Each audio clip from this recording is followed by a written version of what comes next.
So hello everyone, कैसे हैं आप लोग? Hope you all are doing great. Well, आज क्लास का लास्ट टॉपिक है नेशनल इनकम का। फिर कल से हम लोग शुरू कर देंगे मनी बैंकिंग और कोशिश करते हैं मनी बैंकिंग को भी नेशनल इनकम की तरह बहुत डीपली, बहुत अच्छे से, बहुत शानदार तरीके से समझेंगे। लेकिन आज की क्लास के अंदर ये चैप्टर कंप्लीट करते हैं। चलिए देखते हैं आज से टॉपिक कौन सा बच्चा हम लोग का।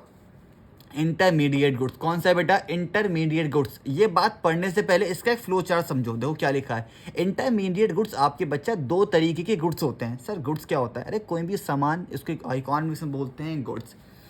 एक होता है रीसेल पर्पस के लिए, एक होता है वैल्यू एडिशन के लिए। एग्जाम्पल समझो बेटा, क्या हुआ, आपने कोई गुड्स खरीदा उसको दोबारा बेचने के लिए। आपकी डेयरी है, आपने मिल्क खरीदा, किसी जो गांव में लोग होते हैं उनसे मिल्क खरीदा और मिल्क ला के अपनी डेयरी पे बेचना शुरू कर दिया। वो गुड्स कौन सा हुआ आपके लिए? इंटरमीडिएट गुड्स सर, क्योंकि आप उसको खरीद के दोबारा बेच रहे हो। That is called the resale purpose. दूसरा बच्चा कौन सा होता है? Value addition. कि आपने भाई मिल्क परचेज करा और आपकी स्वीट शॉप है, आपने अपने शॉप पर मिल्क से कुछ रसगुल्ले बनाना शुरू कर दिए, कुछ मिल्क केक बनाना शुरू कर दिया। ये गुड्स क्या कर रहे हैं बच्चा? आप दूध के अंदर वैल्यू एडिशन कर रहे हैं, दूध से कुछ बना रहे हैं। तो बेटा इसे भी हम क्या क्या बोलेंगे? इंटरमीडिएट गुड्स बोलेंगे। तो इंटरमीडिएट गुड्स आपके दो तरीके के होते हैं, रीसेल पर्पस और वैल्यू एडिशन। देखते हैं example. Goods purchase for resale, as example milk purchase by dairy shop, जो भी तुम लोग को बताया। Value addition, good purchase for the further production, as example milk are use for making sweets. Okay, अब आइए इसकी मीनिंग समझ जाएंगे बहुत ईजी तरीके से।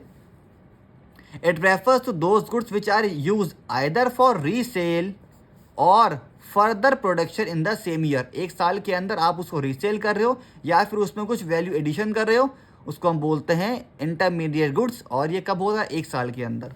और इसकी एक और मीनिंग मैंने लिखी हुई है।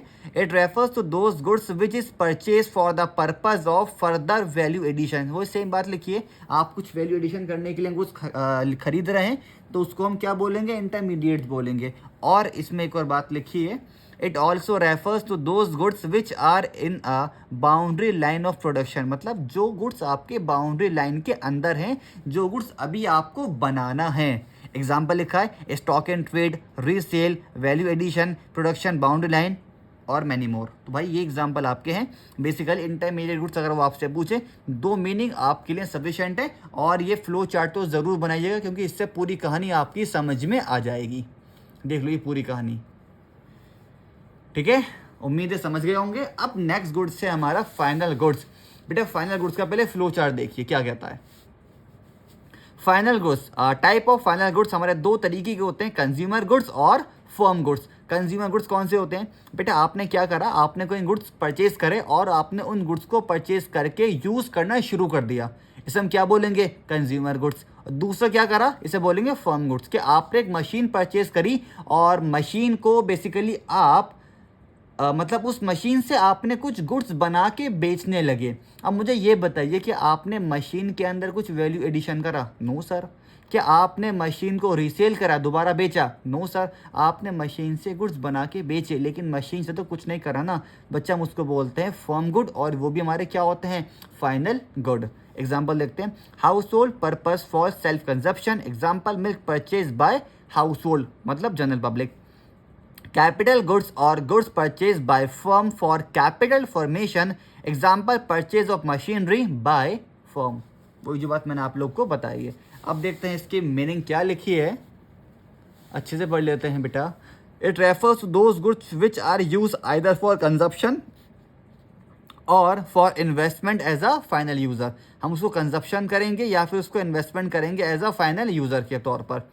और क्या लिखा है? It refers to those goods which is ultimately use for consumption purpose to the consumer.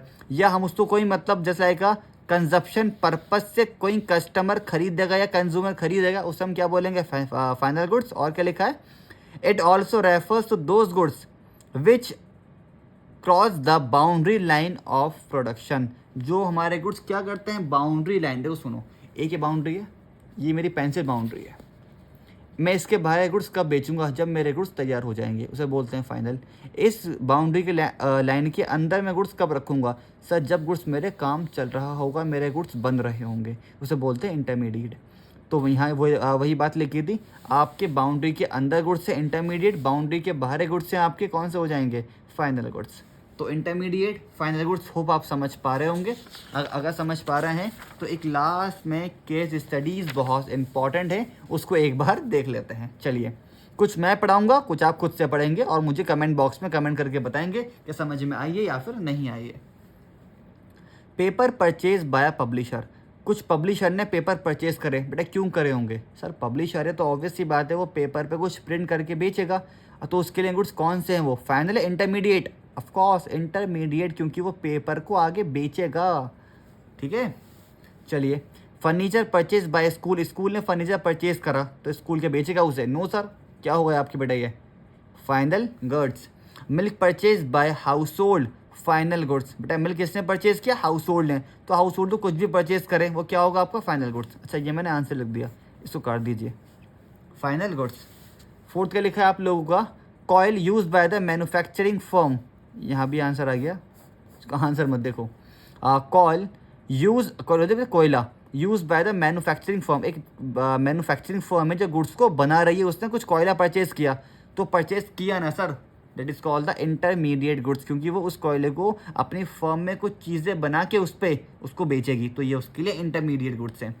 Computer installed in an office, office के अंदर कुछ कंप्यूटर रखे गए, क्यों, वो कंप्यूटर बेचेंगे, नो सर उस पर काम करेंगे, सेल्फ कंजप्शन के लिए हैं, तो हम उसे क्या बोलेंगे बेटा फाइनल गुड्स। और कौन सी लिखी है, coil use by the consumer, तो हाउस होल्ड ने कुछ भी परचेज करा है उससे हम क्या बोलेंगे final goods. Mobile set purchase by mobile dealer, mobile dealer ने फ़ोन क्यों खरीदा सर, ऑब्वियस ही बात है आगे बेचेगा, तो आगे बेचेगा के लिए कौन से गुड्स होंगे, इंटरमीडिएट गुड्स होंगे। और ऐसे यहाँ लिखा हुआ है purchase of pulses by consumer, final goods.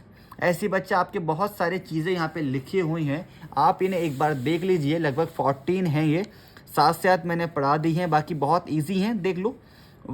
ये वॉट नहीं है, वीट है, 12 पे सही कर लीजिए, wheat. Wheat use by flour mill, आटे चक्की वाला वीट यूज़ कर रहा है, भाई वो वीट क्यों यूज़ करेगा सर, इंटरमीडिएट, क्योंकि वो आटा चक्की वाला है, वो वीट के आटा निकाल कर बेचेगा, तो भाई उसके लिए वो कौन से गुड्स हैं, इंटरमीडिएट गुड्स हैं।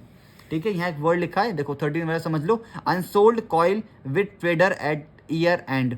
सुनिए, एक साल पूरा हो गया और कुछ ट्रेडर के पास गुड्स बचा है जो उसका बिका नहीं, जो गुड्स उसका बिका नहीं साल के एंड में, बेटा हम उसे बोलेंगे फाइनल गुड्स। क्या बोलेंगे उसे, फाइनल गुड्स। अगर यहाँ पे ईयर एंड नहीं लिखा होता, यहाँ लिखा होता अनसोल्ड कॉयल विथ ट्रेडर, कुछ गुड्स बिका नहीं ट्रेडर के पास, तो भाई वो बेचने के लिए तो है ना, उसे हम बोलेंगे इंटरमीडिएट। बस साल हमारा ख़त्म हो चुका है, तो वो गुड्स मेरे किस लिस्ट के अंदर आएंगे, फाइनल गुड्स के अंदर। ठीक है, उम्मीद है बात आप मेरी समझ पा रहे होंगे। और लास्ट भी था मेरा, कॉटन यूज बाय क्लोथ मिल, मतलब एक क्लोथ मिल है, उसने कुछ कॉटन यूज़ करा, क्यों यूज़ करा सर, कपड़े बनाने के लिए, ऑफ कोर्स, तो गुड्स उसके लिए कौन सा होगा, इंटरमीडिएट गुड्स उसके लिए होगा। तो एक बार देख लीजिए, उम्मीद है आप मेरी बात समझ पा रहे होंगे।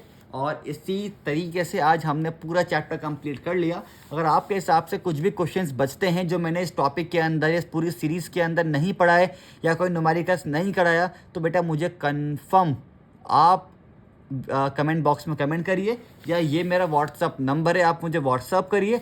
मैं प्रॉमिस कर रहा हूँ आपके व्हाट्सअप आने के 4 से 5 दिन के अंदर ही उसी टॉपिक पे वीडियो बनाऊँगा और आपको उसका नोटिफिकेशन मिल जाएगा। मैं प्रॉमिस कर रहा हूँ कि बस 3 से 4 दिन, ओके, इतना टाइम के अंदर। अभी फैमिली छोटी है, आगे फैमिली बड़ी होगी तो भाई कम से कम 1 हफ्ता, बस सिर्फ आगे फैमिली बड़ी होगी तो भैया 1 हफ्ता।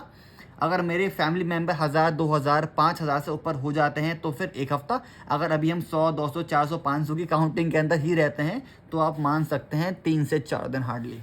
ठीक है, लेकिन मुझे बताएंगे, आप मुझसे कुछ पूछेंगे तो भाई मुझे और अच्छा लगेगा। और बेसिकली क्लास हमारी आज की ख़त्म होती है, अब आपसे मिलते हैं नेक्स्ट सीरीज़ के अंदर, वो मनी बैंकिंग की होगी, देखना बिल्कुल मत भूलिएगा। ओके, तो till then good luck, good bye and peace out.